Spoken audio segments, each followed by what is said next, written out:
안녕하세요. 값보다 값진 것의 제작자 공명빈, 배지윤, 이민주입니다. 책을 사랑하고 즐기는 사람들에게 끝없는 갑론을박의 도서점까지에 대해 물어보았습니다. 책에 대해 남다른 애정이 있을 그들의 솔직한 의견을 물어보기 위해 이 영상을 제작하게 되었습니다. 그리고 도서점까지를 몰랐던 사람들 혹은 이미 알고 있었던 사람들 모두에게 도서점까지란 것이 무엇인지 이 다큐멘터리를 통해 정확히 알려주고 싶었습니다. 책이 가지고 있는 공공재라는 특성 때문에 도서 관련 종사자들만의 문제가 아니라 책을 사고 파는 모두가 공유해야 할 문제점으로 인식시키고자 합니다. 여러분들만의 가치를 생각해보는 시간이 되셨으면 좋겠습니다. 감사합니다. 감사합니다.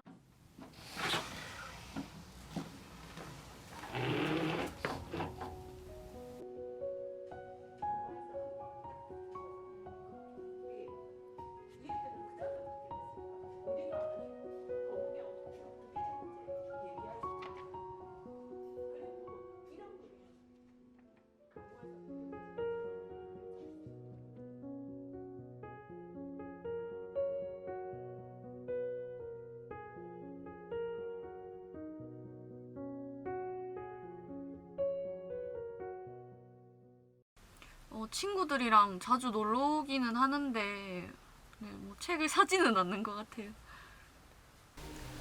이용하기는 하는데 대부분은 대형 서점 들리는 것 같아요. 사실 구경은 많이 가는데 막상 사지는 않는 것 같아요.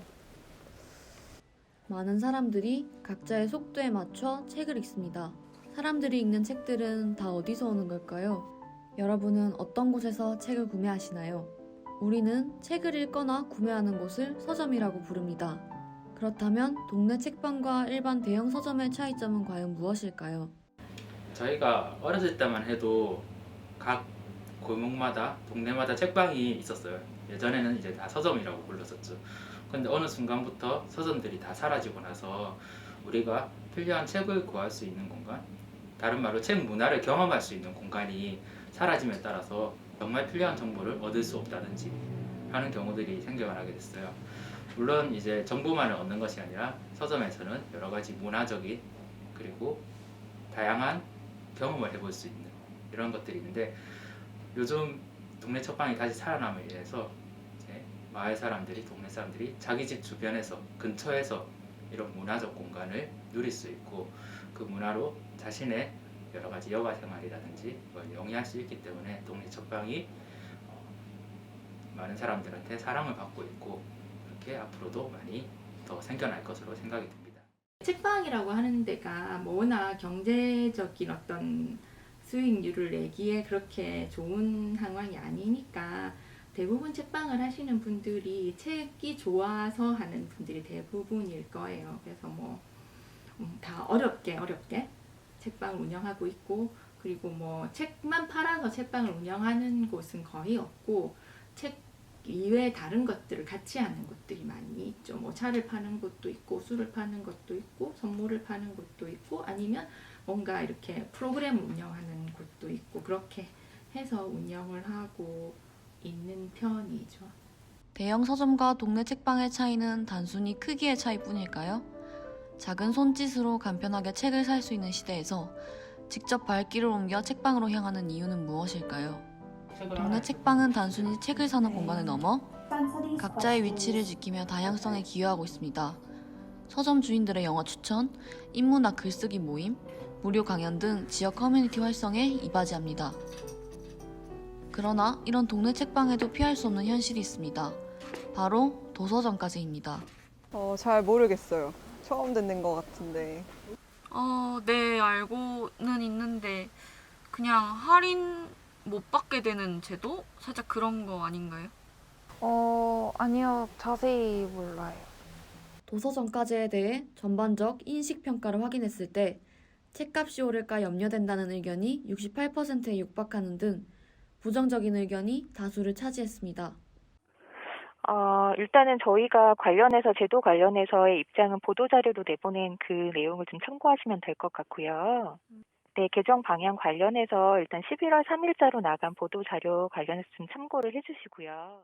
문화체육관광부의 공식 보도자료에 따르면 도서정가제란 간단하게 출판사가 붙인 책값 그대로 전국 어디서나 동일하게 판매하는 제도를 뜻합니다. 책은 단순한 상품이 아니라 문화적 가치를 갖는 문화공공재입니다. 따라서 저렴한 가격이 아닌 적정한 가격에 공급되어야 합니다. 책이라고 하는 것이 이제 소비재가 아니라 공공재의 역할도 한다라고 생각을 한다면 단지 싸게만 산다, 판매한다라고 생각할 수만 없는 문제라서 도서정가제의 문제가 그러니까 책방만의 문제가 아니라 출판사, 저자부터 시작해서 책을 만드는 데 필요한 다양한 일을 하는 사람들 모두에게 끼치는 영향이 엄청나게 크기 때문에 생긴 문제라고 생각해요. 정가제가 어떻게 보면 우리는 가격 경쟁력이라는 거에 너무 큰 치중을 두고 있거든요. 이거는 콘텐츠의 다양성에 대해서 값을 매기는 거거든요. 그러면은 콘텐츠의 다양성을 지키기 위해서 정가제가 필요한 이유 중에 하나이기도 하고요. 그리고 우리가 흔히 말하는 방송 같은 경우에도 왜 상업방송과 공익방송이 달라지는지에 대한 생각도 한번 해볼 수가 있다고 생각해요.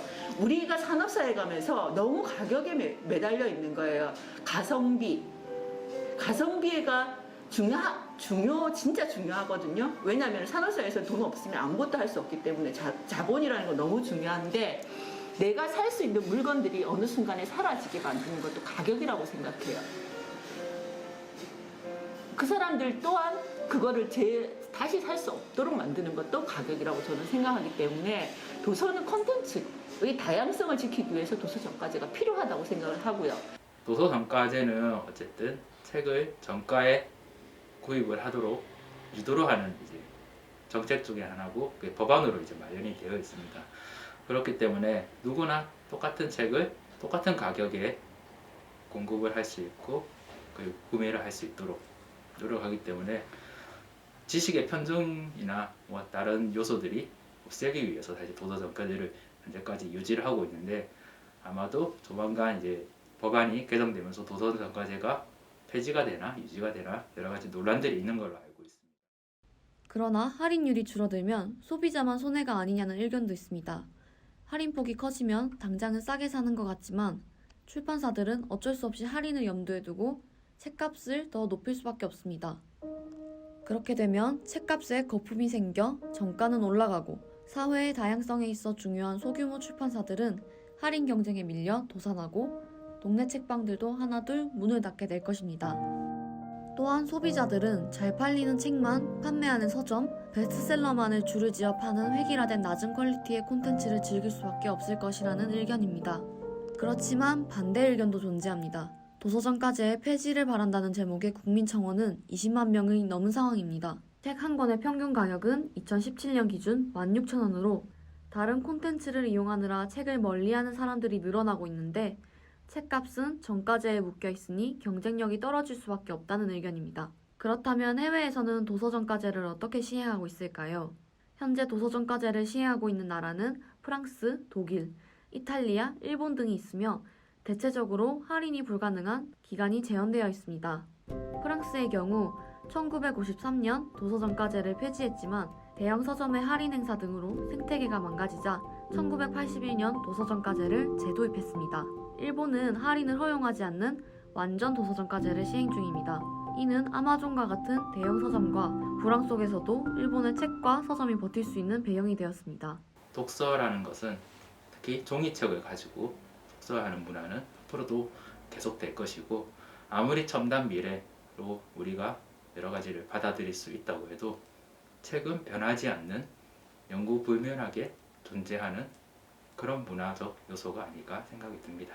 상생 이런 말들 많이 하잖아요. 가장 필요한 것이 어떻게 보면 우리가 다양성에 대한 존중이 상생이라고 생각해요. 그러니까 우리가 문화가 가격 인하를 통한 낮은 진입장벽과 다양성을 존중할 수 있는 양질의 컨텐츠 중 우리는 하나를 선택해야 합니다.